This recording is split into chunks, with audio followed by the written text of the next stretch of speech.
Ang intense ng mga kaganapan ngayon sa abot kamay na pangarap sapagkat magugulat si Lynette sa aaminin sa kanya ni Don Pepe tungkol sa nangyaring aksidente nito. Dito nga ay magigising na si Don Pepe at saktong dadalaw nga si Lynette sa kanya kaya naman ay agad niyang sasabihin kay Lynette na si Zoe ang tumulak sa kanya sa bangin kaya siya na aksidente. Samantala ay agad na makakarating kay Moira ang balita na etong si Doc Carlos nga daw ay may ginawang masama kay Don Pepe kaya nga daw ito nagka-cardiac arrest. Kaya naman ay paaminin ni Moira si Doc Carlos kung totoo nga ba daw ang mga bali-balitang ito sa kanya, subalit gulat na gulat naman si Doc Carlos at hindi nito malaman kung ano ang sasabihin niya. Samantala ay magtatagumpay naman ang pagsusumbong ni Michael kay Doc Carlos tungkol sa pangko-comfort na ginawa ni Lynette kay Doc Robert.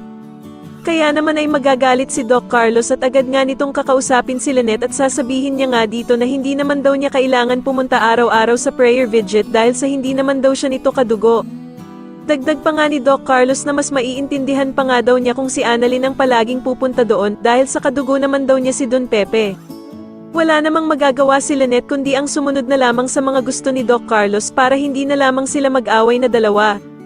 Sa kabilang banda naman ay tuluyan na ngang nagmatch ang mga fingerprints ni Zoe sa mga medical supplies na nakuha ng pulis sa hideout ni Balahaja. Subalit sa kasamaang palad nga ay agad na makakarating din ito sa bruhang si Moira, kaya naman ay gagawa na naman ito ng paraan para malusutan ang problema nilang ito.